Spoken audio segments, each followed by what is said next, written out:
திருச்சிற்றம்பலம். நேசம் நிறைந்த உள்ளத்தால் நீளம் நிறைந்த மணிகண்டத்து ஈசனடியார் பெருமையினை எல்லா உயிரும் தலையெடுத்து தேசம் உய்ய திருத்தொண்ட தொகை மண்பணித்த திருவாளன் வாசமலர் மென்கடல் வணங்க வந்த பிறப்பை வணங்குவாம். தில்லைவாழந்தனரே முதலாக சீர்படைத்த தொல்லையதாம் திருத்தொண்டர் தொகையடியார் பதம் போற்றி ஒல்லைவர் புராணக்கதை உலகறிய விரித்துரைத்த செல்வமளி குன்றத்தூர் செக்கிலார் அடி போற்றி. திருச்சிற்றம்பலம். எல்லாம் வல்ல அங்கேற்கண்ணியுடனாகிய அளவாய்ச் சொக்குநாத பெருமானுடைய பற்ற தனிப்பெரும் கருணையினாலும் நமது சமயக்குறவர்கள் சந்தானக்குறவர்கள் திருமுறை ஆசிரியர்கள் 63 நாயன்மார்களுடைய குருவர்களாலும் இன்றைய தினம் எரிபத்த நாயனாருடைய குருபூசை திருநாள் இந்த நல்ல நாளிலே அவருடைய அருள் வரலாற்றை சிந்திக்க இருக்கின்றோம். இலைமலிந்த வேள் நம்பி எரிபத்தற்கு அடியேன் என்று நமது நம்பியாரூரர் பெருமானால் திருத்தொண்ட தொகையிலே போற்றப்பட்ட அடியார்தான் நம்மளுடைய எரிபத்த நாயனார். சரம் அசரம் என்று 2 இடங்களிலும் நிறைந்திருக்கின்றார் சிவபெருமான். ஆயினும் சரம் என போற்றப்படும் உயிர்களிடத்தில் சிறப்பாக இருக்கின்றார். அடியார்களிடத்திலே தயிரில் நெய் போல விளங்கி தோன்றுகின்றார். ஆதலால் அடியார் பக்தி சிறந்தது. அடியார் பக்தியினும் சிறந்தது அடியாருக்கு எய்தும் இடர்களையும் களையக்கூடிய திருத்தொண்டே.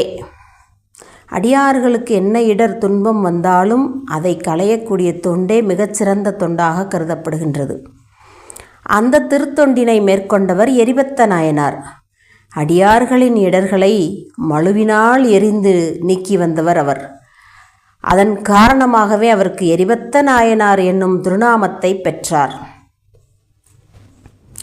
சோழ மன்னர்களுக்கு 5 நகரங்கள் ராஜதானியாக இருந்தன. அவைகளுள் ஒன்று கருவூர்.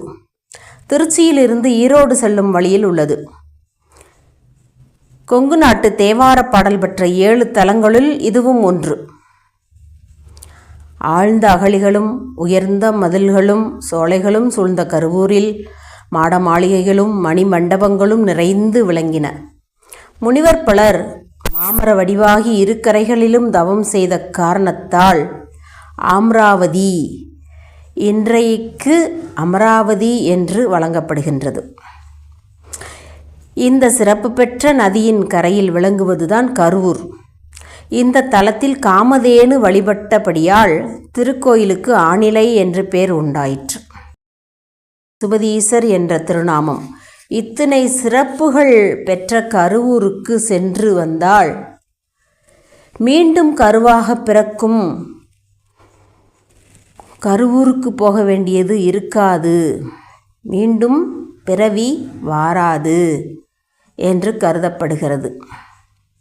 சோழ மன்னர் வடநாடு சென்று இமயத்தில் புலிக்கொடி நாட்டியவர்கள். புலிக்கொடி என்று பெருமையாக சொல்கின்றோமே, புலிக்கு அத்தனை என்ன சிறப்பு என்று நாம் கேட்கலாம்.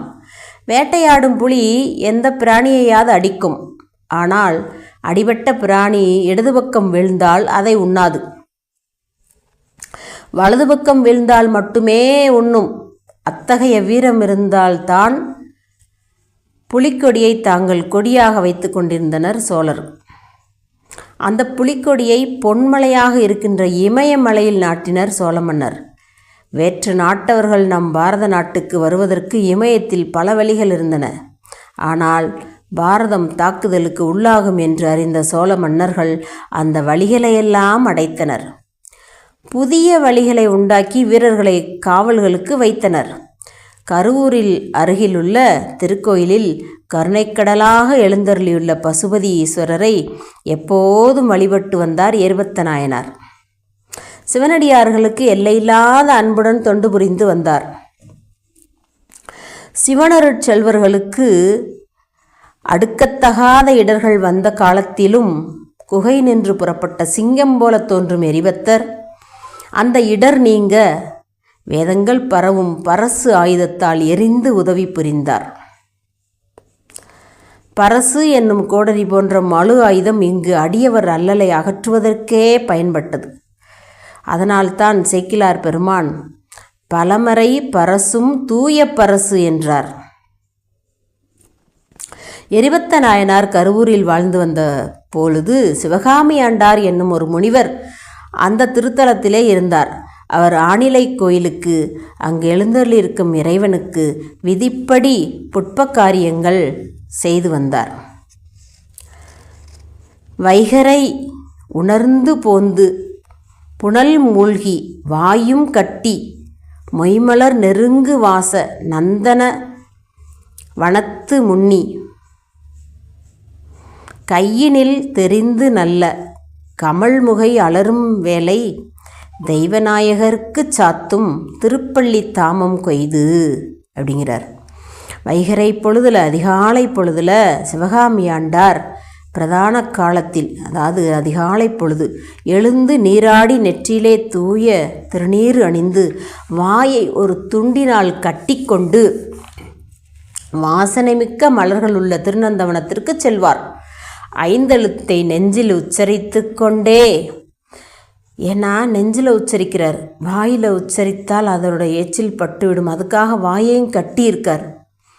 எப்படியெல்லாம் பூ பறிக்கணும்னு நம்ம இந்த சிவகாமி ஆண்டார்கிட்ட தான் நம்ம கற்றுக்கொள்ள வேண்டும். அதுவும் எப்படி பறிக்கிறார்னா, மலரும் தருணத்தில் உள்ள மலர்களை பறிப்பார். ரொம்ப மொட்டா இருக்க மலரையும் பறிக்க மாட்டார், மலர்ந்ததையும் பறிக்க மாட்டார். அவ்வாறு பறித்த மலர்களை சுத்தமான மேடையில் வைத்து பஞ்சாட்சரம் சொல்லிக்கொண்டே மாலையாக தொடுப்பார்.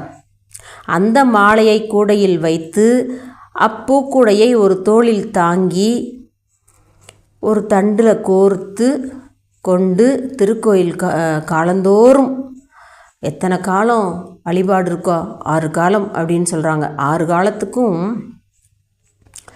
ஆலமுண்ட அரணாருக்கு அணிவிப்பது அழகு பார்க்கறது அவருடைய பணி. பூவும் நீருமே சிறந்த சிவபுண்ணியம், புண்ணியம் செய்வாருக்கு பூவுண்டு நீருண்டு. மணவாக்குக்கு எட்டாத பரமனை, மனம் வாக்கு இதுகளால் எட்ட முடியாத அந்த பரமனை பெருமானை பூவும் நீரும் கொண்டே வழிபடுதல் வேண்டும். பூவும் நீரும் என்ற இந்த படைகளை கொண்டே மரளியை வென்றார் மார்க்கண்டேயர். யமனையே வென்றவர் மார்க்கண்டேயன். என்னத்தை வைத்து வென்றார் அப்படின்னு பார்த்தா பூவும் நீரும் தான் வைத்து வென்றார். அன்றைய தினம் புரட்டாசி திங்கள் அட்டமி திதி, மறுநாள் மகா நவமி விழா. அவ்விழாவினை சிறப்பாக கொண்டாட ஊரெங்கும் ஏற்பாடுகள் நடைபெறுகின்றன. சிவகாமி ஆண்டார் வழக்கம்போல் அதிகாலையில் நீராடி திருநீரும் கண்டிகையும் புனைந்து நந்தவனம் சென்று மொட்டரா முன் மலர் பறித்தார். அவ்வாறு பறித்த மலர்களை கூடையில் வைத்தார்.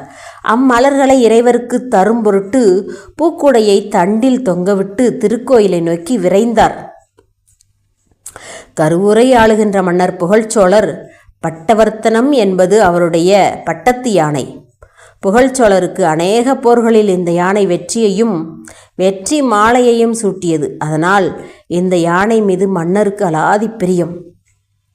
நவமி என்று அந்த யானையை அலங்கரிக்கத் தொடங்கினார்கள்.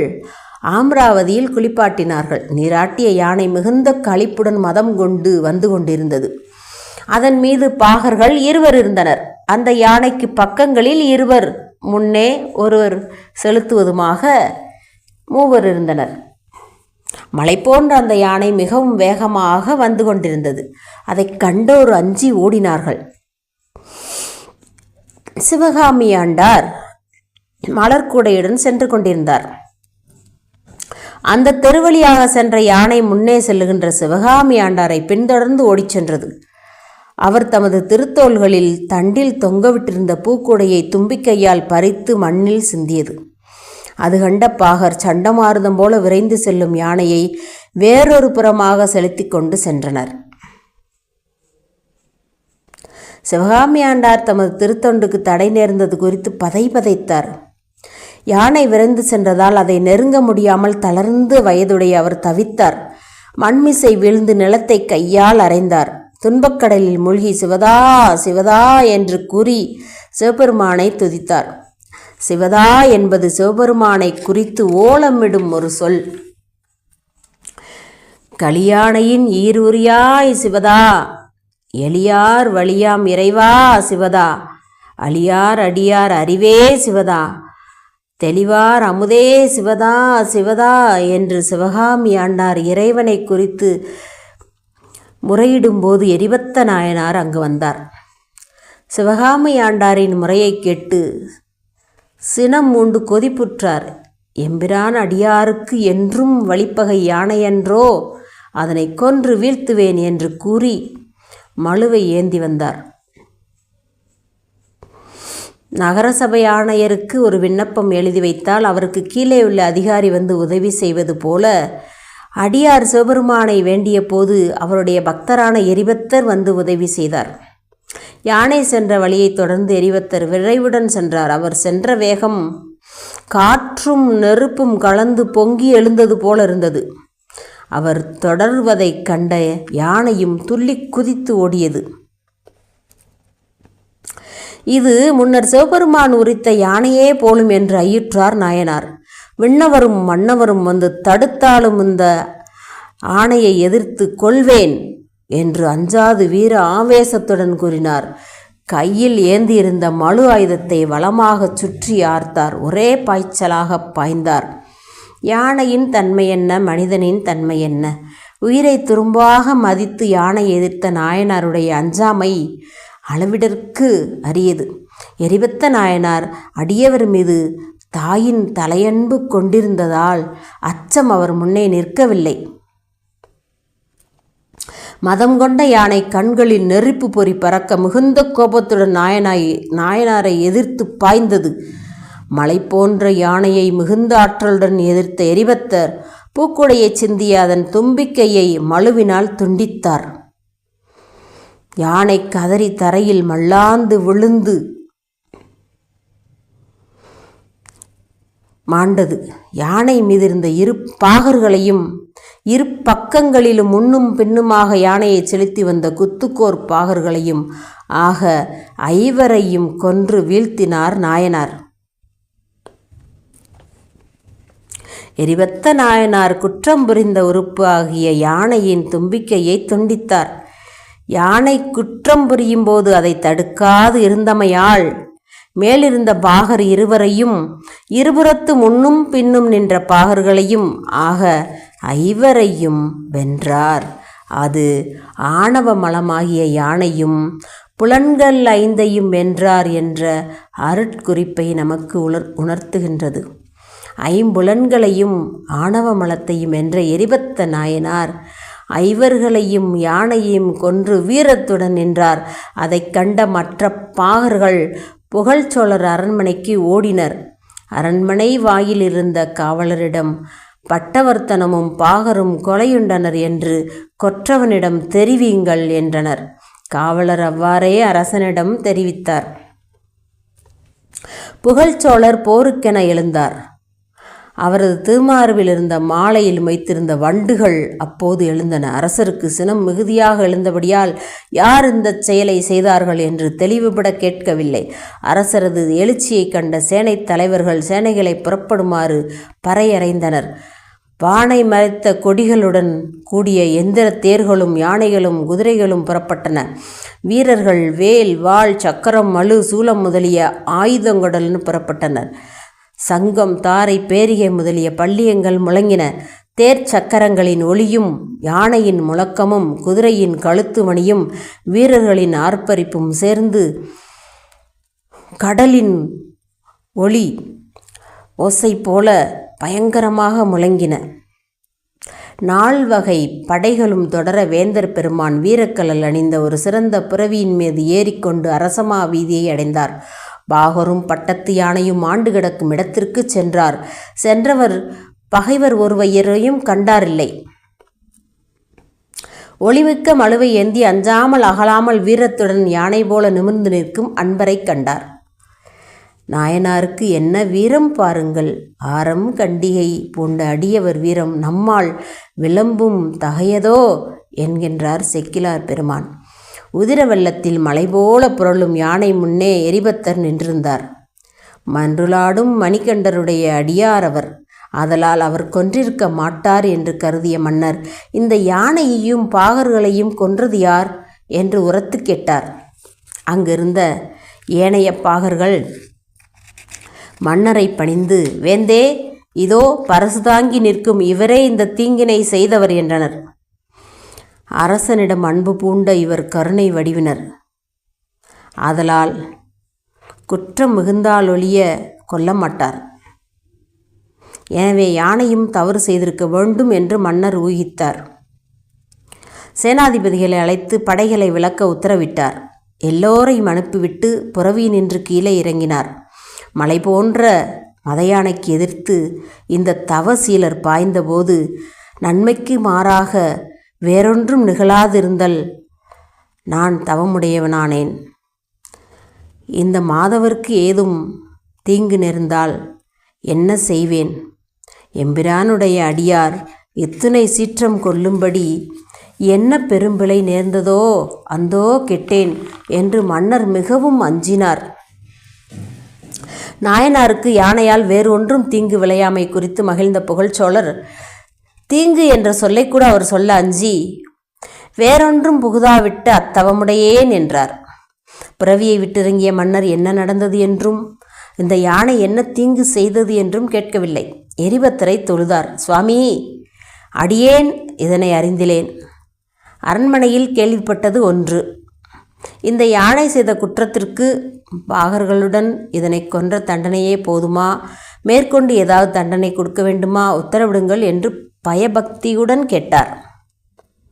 நடந்ததை கூறினார் எரிபத்தர். மன்னர், சுவாமி, இத்தனை பெரிய அபராதத்திற்கு இந்த தண்டனை போதாது. குற்றம் செய்த யானையை கொன்றீர்கள். குற்றம் செய்தபோது அதனை தடுக்காதிருந்த பாகரை கொன்றீர்கள். குற்றம் புரிந்த யானைக்கு உரியவன் நான். யானையை வைத்திருந்த குற்றத்திற்காக அடியேனையும் கொல்ல வேண்டும். அதனால் தேவரீருடைய திருக்கரத்தால் உள்ள மங்களம் மழுவினால் கொல்லப்படுவதற்கு தகுதி எனக்கு இல்லை. இந்த வாளினால் சிறியேனை கொன்று என்னை இந்த பாவத்தினின்று தீர்வு பெறச் செய்ய வேண்டும் என்று தமது உடைவாளை எடுத்து நீட்டினார். என்னே மன்னரது பக்தி! மன்னர் கூறியதை கேட்ட எரிபத்த நாயனாருக்கு தலை சுற்றியது. இப்படிப்பட்டவரின் யானையை அன்றோ நான் கொன்றுவிட்டேன். ஒரு அன்பருக்கு உதவி செய்ய போய் வேறோர் அன்பரை நோகச் செய்து விட்டேன். இப்போது மன்னரிடமிருந்து நான் உடைவாளை வாங்கி கொள்ளாதிருந்தால் அவர் தம்மைத்தாமே வாளால் மாய்த்து கொள்வார் என்று கருதி வாளை வாங்கி கொண்டார். அரசரோ, என்ன தவம் செய்தேனோ இந்த பெரும் தொண்டர் வாளால் என்னை கொன்று என் பிழை தீரப்போகின்றது என்று மகிழ்ந்து இருக்கின்றார். நாயனார் முன்னினும் பன்மடங்கு விம்மிதமடைந்தார். மன்னரின் அன்பையும் அவருக்கு தாம் செய்த தீங்கையும் எண்ணி தம் உயிரை மாய்த்து கொள்ள எண்ணினார். உடைவாளை கொண்டு தம் கழுத்தை அறுத்து கொள்ள முயன்றார். அது கண்ட புகழ்ச்சோழர், பெருமானே, பெருமானே என்று கூவி கடிதிர் சென்று நாயனார் கையில் இருந்த வாளையும் கையையும் பிடித்து கொண்டார். இருவருக்கும் அன்பு போர் நிகழ்ந்தது. மன்னர் விடாது பற்றியதால் மாதவராகிய எரிபத்தர் மிகவும் வருந்தி நின்றார். அளவில்லாத அன்பினால் வந்த இந்த இடரை அகற்றும் பொருட்டு கொழுந்தகை அன்பின் மிக்கீர் என்ற அருள்நாத ஒளி வானில் எழுந்தது. அன்பிற் சிறந்தவர்களே, உங்கள் இருவரது அன்பு நெறியை உலகெல்லாம் அறிந்து கொள்ளும் பொருட்டு புனிதமாகிய மலரை யானை சிந்துமாறு சிவபெருமான் அருள் கூட்டியது என்றது அந்த அசரீரி ஒளி. அசரீரி ஒளித்தவுடன் யானை உயிர் பெற்று எழுந்தது. பாகரும் உயிர் பெற்று எழுந்தனர். முன்னவனே முன்னின்றால் முடியாததும் உண்டோ? எரிபத்த நாயனார் தம் கழுத்தில் வைத்த உடைவாளை விட்டுவிட்டு மன்னரின் திருவடியில் வீழ்ந்தார். மன்னர் அவர் திருவடியில் வீழ்ந்தார். தேவர்கள் பூமாரி பொழிந்தனர். உயிர்கொலை புரிவது 50 பாதகங்களில் ஒன்றென்றோ? அந்த கொலைப்பாதகம் புரிந்த எரிபத்தரை திருவருள் ஆட்கொள்ளுமோ என்று கேட்கலாம். எரிபத்தர் புரிந்தது பாதகம் அன்று. அரணிடம் அன்பு பூண்டவர் எவ்வுயிரும் பராபரன் சந்நிதி என்றும் உணர்ந்து உயிர்களிடத்தும் அன்பு காட்டுவர். சிவ அபச்சாரம் செய்தோர் மறுமையில் நரகம் புகுந்து பெருந்துன்பம் அடைவர். அந்த துன்பம் அவ்வுயிர்கட்கு நேராத வண்ணம் எரிபத்தர் கருணையினால் புரிந்த இந்த செயல் துன்பமாகாது. அது அந்த உயிர்கட்கு புரிந்த உதவியே ஆகும். மன்னர் பெருமானும் நாயனாரும் எழுந்து வானத்தில் ஒலித்த அருள்நாத ஒளியை போற்றி நின்றனர். இறைவனுடைய திருவருளால் முன்போல பூக்கூடையில் மலர் நிரம்பியது. அந்த திருவருட்செயலை கண்ட சிவகாமி ஆண்டார் பெரிதும் மகிழ்ச்சி அடைந்தார். உறங்கி எழுந்தது போல யானையும் யானை பாகர்களும் எழுந்து முன்பு போல் வணங்கி நின்றனர். மன்னர் பெருமானை வணங்கி நின்றனர். பெருமானே, அடியேன் மகிழும் பொருட்டு இந்த பெருமை தாங்கிய யானை மீது ஏறி அரண்மனைக்கு எழுந்தருள வேண்டும் என்று எரிபத்த நாயனாரை புகழ்ச்சோழர் வேண்டிக் கொண்டார். அடியவர் வேண்டுகோளை ஏற்ற நாயனார் யானை மீது ஏறினார். 7 கடலும் ஒருங்கே ஒலித்தது போல சேனைகள் ஆர்த்தன. பொன்னம்பலத்தில் ஆடிய சேவடியை சென்னியில் சூடி அரண்மனை சேர்ந்தார் புகழ்ச்சோழர். தமது மலர் தொண்டினை செய்யும் பொருட்டு பூக்கூடையுடன் திருக்கோயில் சென்றார் சிவகாமி ஆண்டார். எரிபத்த நாயனார் சோழருடைய அன்பின் பெருக்கை உண்ணி உள்ளம் உவந்து தமது திருப்பணியை நோக்கிச் சென்றார்.